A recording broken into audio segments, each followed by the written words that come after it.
एक घने जंगल में टुनटुनी चिड़िया अपनी बेटी के साथ रहती थी। उस जंगल में एक जादुई चूड़ियों का पेड़ था। जिस किसी मादा पक्षी को चूड़ियों की जरूरत होती, वो अपनी मनपसंद चूड़ियाँ उस पेड़ से मांग लिया करती। चूड़ियों का वो पेड़, जादुई पेड़, बहुत ही दयालु था। वो पक्षियों को उनकी मनपसंद चूड़ियाँ दे देता था, बदले में वो उनसे कुछ भी नहीं लेता था। अरे कालू, ओए कालू सुन, मेरी सारी चूड़ियाँ खत्म हो गई हैं। तुम चूड़ियों के पेड़ के पास जाओ और मेरे लिए रंग बिरंगी सुंदर सुंदर चूड़ियाँ लेकर आओ। सुंदरी, ये औरतों वाले काम मुझसे नहीं होंगे। तुम खुद ही क्यों नहीं चली जाती? मैं तो चली जाती कालू, पर बाहर बहुत तेज धूप है, मेरा रंग काला पड़ जाएगा। रंग काला पड़ जाएगा, ये भी कोई बात हुई? वैसे भी तुम्हारा रंग काला ही तो है, थोड़ा और काला हो जाएगा तो क्या फर्क पड़ेगा? कालू, तुम्हारे मुंह में कीड़े पड़ेंगे जो मुझे फिर से काला कहा तो। तुम तो मुझसे भी काले हो। वो तो मैं थी जो मैंने तुम्हें पसंद कर लिया, नहीं तो अभी तक कुंवारे बैठे होते। मैं जा रही हूँ टुनटुनी चिड़िया के पास, उसी के साथ चूड़ियाँ लेकर आऊंगी। ये कहकर सुंदरी कौवी टुनटुनी चिड़िया के घर जाती है। टुनटुनी, मैं चूड़ियाँ लेने जा रही हूँ, क्या तुम्हें भी चलना है? हाँ सुंदरी बहन, मेरी भी सारी चूड़ियाँ खत्म हो गई हैं। आपने अच्छा किया जो मेरे पास आ गई। हम दोनों इकट्ठे चूड़ियों के पेड़ के पास चलते हैं। ये कहकर वो दोनों उस जादुई चूड़ी के पेड़ के पास जाती है। पेड़ जी, मुझे रंग बिरंगी चूड़ियाँ देना। मुझे रंग बिरंगी चूड़ियाँ बहुत पसंद है। फिर जादुई चूड़ियों के पेड़ ने उनकी मनपसंद चूड़ियाँ दे दी। फिर टुनटुनी चिड़िया सुंदरी कौवी चूड़ियाँ लेकर घर लौट जाती है। उसी रात जंगल में तेज घने बादल छा जाते हैं। जोर जोर से हवाएं भी चलने लगती हैं। तूफानी हवाओं में पक्षियों के तिनके के बने घर उड़ जाते हैं। टुनटुनी चिड़िया किसी तरह अपनी बेटी के साथ एक पेड़ के खोल में छुप जाती है। पूरी रात तूफान जंगल में चलता रहता है। सुबह हो जाती है। तूफान थम चुका था। टुनटुनी चिड़िया की बेटी सुनहरी अभी भी डर रही थी। सुनहरी बेटा, अब डरने की कोई जरूरत नहीं, तूफान थम चुका है। अरे टुनटुनी चिड़िया, कल रात के तूफान से तो हम भी डर गए थे। ऐसा लगा जैसे कल का सूरज नहीं देख पाएंगे। हमारा घर भी हवाएं उड़ाकर ले गई, हम लोग बेघर हो गए। सुंदरी बहन, हमारी जान बच गई, यही बहुत है। घर तो फिर से बन जाएंगे। हाँ हाँ चिड़िया बहन, तुम सही कह रही हो। मैं जा रहा हूँ जंगल से लकड़ियाँ इकट्ठा करने। मजबूत लकड़ियों से अपना एक मजबूत घर बनाऊंगा। ऐसा कहकर बंटी कबूतर वहाँ से चला गया। सुंदरी बहन, कालू भैया, चलो हम भी नया घर बनाने की शुरुआत करते हैं। घर बनाने में 2-3 दिन तो लग ही जाएंगे। लेकिन कालू कौवा टुनटुनी चिड़िया की बातों पर ध्यान नहीं दे रहा था। उसने टुनटुनी चिड़िया की बातों का कोई जवाब नहीं दिया। क्या हुआ कालू भैया, आपने मेरी बातों का कोई जवाब नहीं दिया? आपको नहीं जाना क्या? आपको नया घर बनाने के लिए लकड़ी ढूंढने? चलिए ना, हम चलते हैं। टुनटुनी तुम जाओ, हम तुम्हारे पीछे पीछे आते हैं। फिर टुनटुनी चिड़िया वहाँ से चली जाती है। कालू, हमारा घर उजड़ गया। कितनी मेहनत से हमने वो घर बनाया था, अब फिर से मेहनत करनी होगी। हाँ सुंदरी, घर बनाने में बहुत मेहनत लगती है, लेकिन बनाना तो पड़ेगा ही। चलो, सब चले गए लकड़ियाँ लेने, हम भी चलते हैं। फिर वो दोनों पति पत्नी लकड़ियों की तलाश करने लगते हैं। वो ढूंढते ढूंढते उसी जादुई चूड़ियों के पेड़ के पास पहुँच गए। अरे कालू, यहाँ क्यों रुक गए? यहाँ कहाँ तुम्हें लकड़ियाँ दिख गई? मुझे तो कहीं भी लकड़ियाँ दिखाई नहीं दे रही है। कालू कौवा एक तक चूड़ियों के पेड़ को देखता रहा। ओए कालू, इस पेड़ को क्यों कोरे जा रही हो? चलना नहीं है क्या लकड़ियाँ ढूंढने? बगल में छोरा, शहर में ढिंडोरा। मैं इस पेड़ को देखकर कुछ सोच रहा हूँ। ये जादुई पेड़ है, इसकी शाखाएं भी जादुई होंगी। मैंने सुना है जादुई शक्तियाँ बहुत ही ताकतवर होती हैं। हम तो इसी पेड़ की लकड़ियों से अपना घर बनाएंगे। वो घर बहुत ही मजबूत होगा। वो जादुई चूड़ी का पेड़ उन दोनों की बातों को सुन रहा था। कालू के मुंह से पेड़ काटने की बात सुनकर जादुई पेड़ डर गया और वो बोल पड़ा, मत काटना मेरी शाखाओं को, मत काटना। मैं एक जादुई पेड़ हूँ, लेकिन मेरी शाखाओं में कोई जादुई शक्तियाँ नहीं। वो कमजोर हैं। मैं भी बूढ़ा हो चुका हूँ, मुझ में इतनी शक्तियाँ नहीं हैं। अब अगर तुम मेरी शाखाओं से घर बनाओगे तो वह बहुत जल्दी टूट जाएगा। कालू सुना तुमने? ये पेड़ तो हमसे डर गया और डर कर ऐसी बातें कर रहा है। हम तो यही पेड़ काट कर अपना घर बनाएंगे। जादुई पेड़ कालू सुंदरी कौवी से पेड़ की शाखाओं को नहीं काटने की विनती कर रहा था। मत काटो मुझे, मत काटो। मैंने आप सबको कितनी बार सुंदर सुंदर चूड़ियां दी हैं। आपको उन्हीं चूड़ियों का वास्ता मुझ पर रहम करे, मुझे ना काटे। लेकिन कालू सुंदरी कहाँ सुनने वाले थे। वो पेड़ की शाखाओं को काट कर ले गए। कालू सुंदरी कौवी ने उन लकड़ियों से अपना घर बना लिया। शाम को टुनटुनी चिड़िया खाली हाथ घर वापस लौटती है। उसने जब कालू कौवी के घर को देखा तो वो वहाँ रुक गई। अरे कालू भैया, आपने तो नया घर बना भी लिया। मैंने तो दिन भर छान मारा पर मुझे तो कहीं भी लकड़ियाँ नहीं मिली। आपको कहाँ से लकड़ियाँ मिल गयी? चिड़िया तुम तो बेवकूफ हो, हमें तो लकड़ियाँ यहीं पास में ही मिल गई। हमने जादुई पेड़ की टहनियों को काटकर अपना घर इतनी जल्दी बना लिया। क्या कहा सुंदरी बहन कालू भैया? आपने अपने स्वार्थ के लिए जादुई पेड़ को काट दिया। ये आपने अच्छा नहीं किया। आप दोनों तो बहुत बुरे पक्षी हो। याद करो सुंदरी बहन, उस जादुई पेड़ ने तुम्हें कितनी सुंदर सुंदर चूड़ियाँ दी थी और तुमने उसे ही काट दिया। टुनटुनी, हमने जादुई पेड़ की टहनियों से मजबूत घर बनाया है। अब हमारा घर जादुई है। ये बड़े से बड़ा तूफान भी सहन कर लेगा। तुम अपनी सोचो, हमें कोई दुख नहीं जादुई पेड़ काटने का। अब भागो यहाँ से। ऐसे ही 2 दिन गुजर गए। टुनटुनी चिड़िया ने अभी तक अपना घर नहीं बनाया था।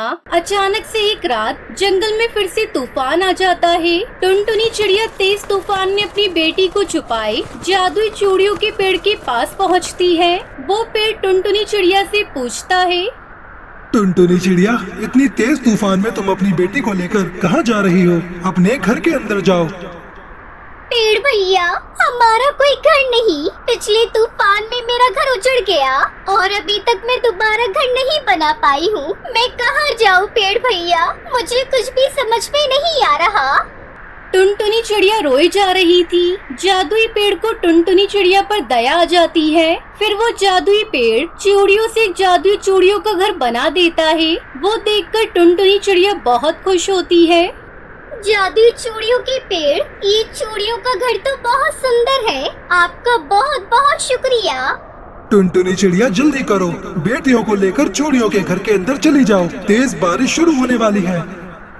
फिर टुनटुनी चिड़िया सुनहरी चिड़िया को लेकर चूड़ी के घर के अंदर चली जाती है। वहीं कालू सुंदरी कौवी का घर तेज तूफान में उड़ जाता है और उन्हें उनकी किए की सजा मिल जाती है और टुनटुनी चिड़िया खुशी खुशी उस घर में रहने लगती है। तो दोस्तों, हमें इस कहानी से सीख मिलती है कि हमें कभी भी स्वार्थी नहीं बनना चाहिए। जरूरतमंदों की मदद करनी चाहिए। दोस्तों, आपको हमारी आज की कहानी कैसी लगी? हमारी कहानी को लाइक करें और कमेंट करके अपनी राय हमें जरूर दें। आपके कमेंट और लाइक हमारे हौसले को बढ़ाते हैं। अगर आप हमारे चैनल पर नए आए हैं तो हमारे चैनल को सब्सक्राइब करना न भूलें। आपका धन्यवाद। सुंदरवन के जंगल में टुनटुनी चिड़िया अपनी सास टूनी चिड़िया और पति बंटी कबूतर के साथ रहती थी। बंटी कबूतर शहर की जंगल की कंपनी में काम करता था। उसकी शादी हुए कई महीने गुजर चुके थे, लेकिन वो अपनी पत्नी टुनटुनी चिड़िया को कहीं भी बाहर घुमाने के लिए नहीं लेकर गया था।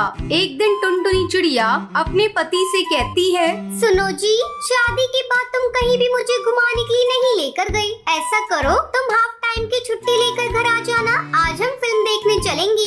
ठीक है टुनटुनी चिड़िया, मैं छुट्टी लेकर आ जाऊंगा, तुम तैयार रहना। इतना कहकर बंटी कबूतर अपने काम पर चला जाता है। आज वो बहुत खुश था। हाफ टाइम की छुट्टी लेकर वो घर लौट रहा था। फूल ले लो, फूल, ताजे ताजे फूल।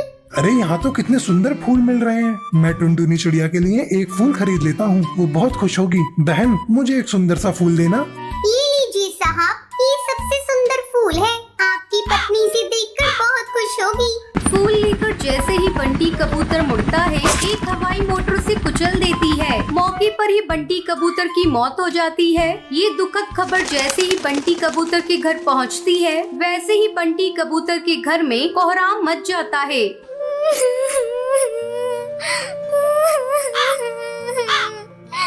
हे भगवान, ये तूने क्या किया?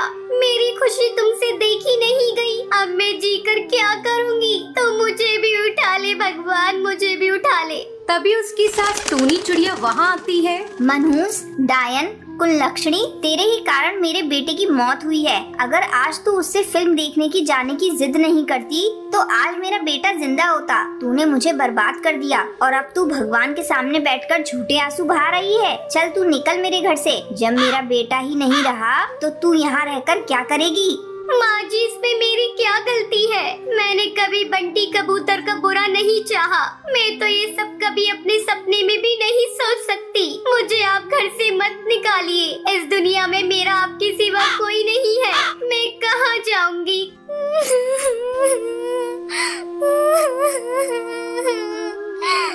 टुनटुनी चिड़िया फूट फूट कर रो रही थी। उसे रोता देख सुंदरी कौवी टूनी चिड़िया को समझाने लगी। अरे टूनी चिड़िया, अपनी बहू के साथ तू ये क्या कर रही है? इसे तू घर से बाहर क्यों निकाल रही है? बेचारी कहाँ जाएगी? ये कहीं भी जाए, मैंने इसका ठेका नहीं ले रखा है। अब मेरा बेटा ही नहीं रहा तो इसका मुझसे कोई रिश्ता नहीं। टूनी चिड़िया किसी कीमत पर टुनटुनी चिड़िया को घर में रखने को तैयार नहीं थी। हार मानकर टुनटुनी चिड़िया वहाँ से चली जाती है। बहुत देर तक वो इधर उधर भटकती रहती है। फिर थक हार कर एक पेड़ की डाल पर बैठ जाती है। तभी वो देखती है कि कुछ पक्षी चूड़ियाँ बेचने के लिए जा रहे हैं। उन्हें देखकर टुनटुनी चिड़िया उनके पास जाती है। क्यों बहन, तुम्हें कोई चूड़ी चाहिए क्या? बोलो, कौन सी चूड़ी दे दूं आपको?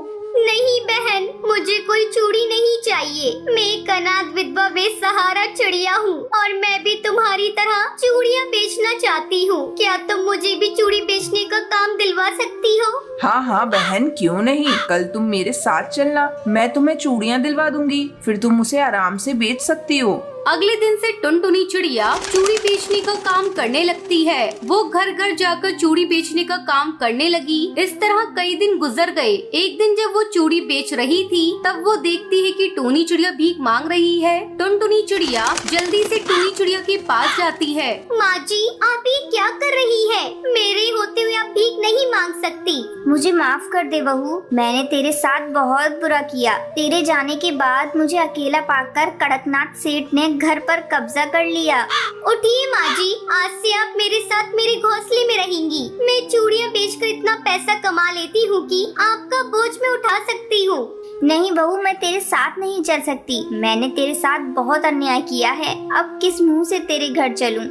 माँ जी, आप पिछली सारी बातों को भूल जाइए और मेरे साथ चलिए। टुनटुनी चिड़िया के बहुत बार कहने पर टूनी चिड़िया मान जाती है। फिर टुनटुनी उसे लेकर अपने घोंसले में आती है और फिर खुशी खुशी टुनटुनी चिड़िया अपनी सास के साथ रहने लगती है।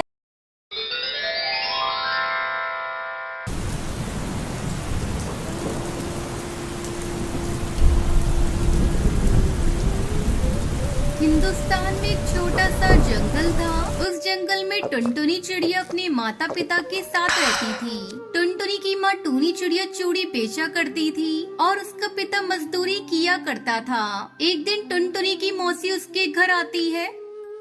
अरे ओ टुनटुनी दीदी, आपने टुनटुनी के लिए अच्छा रिश्ता बताने को बोला था ना। एक बहुत अच्छा रिश्ता मिला है। तुम चाहो तो टुनटुनी की शादी कर दो। बहुत बड़ा घराना है, उनके पास बहुत धन दौलत है। अपनी बेटी रानी बनकर रहेगी।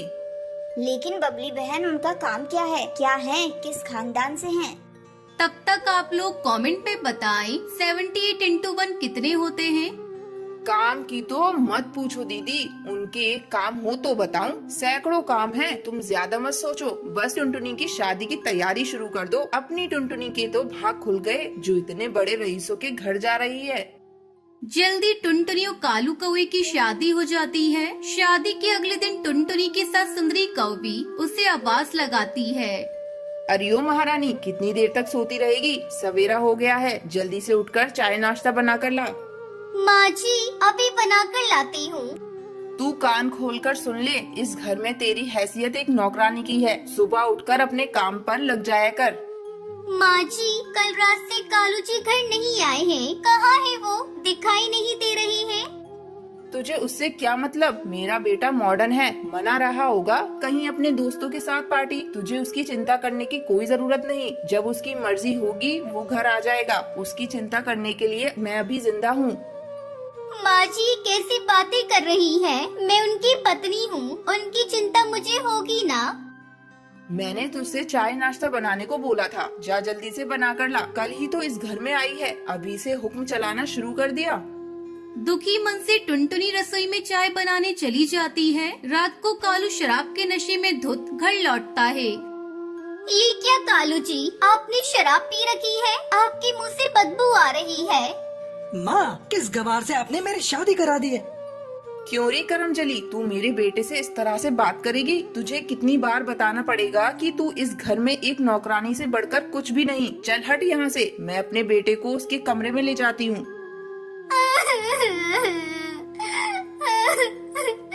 हे भगवान, ये सब मैं क्या देख रही हूँ? इतने बड़े रईस खानदान में मेरी शादी हुई है, ये सोचकर मैं हंसूं या अपने शराबी पति को देखकर रोऊं? ऐसे घर में मैं एक पल भी नहीं रह सकती। कल ही मैं अपने माँ पिताजी के पास चली जाऊंगी।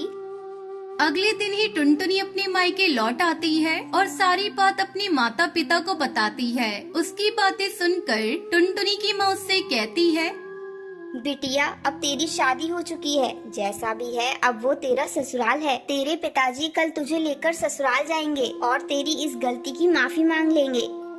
ये तुम कैसी बातें कर रही हो माँ? मैं तुम्हारी बेटी हूँ, तुम कुछ भी कर लो, मैं अपने ससुराल नहीं जाने वाली। मैं आप पर बोझ नहीं बनूंगी माँ, मैं आपकी तरह चूड़ी बेचकर अपना गुजारा करूँगी। टुनटुनी बाजार में चूड़ी ले जाकर बेचने लगती है। चूड़ी ले लो, चूड़ी, रंग बिरंगी चूड़ियाँ ले लो, कांच की चूड़ियाँ ले लो, सस्ती और रंग बिरंगी चूड़ियाँ ले लो, चूड़ियाँ।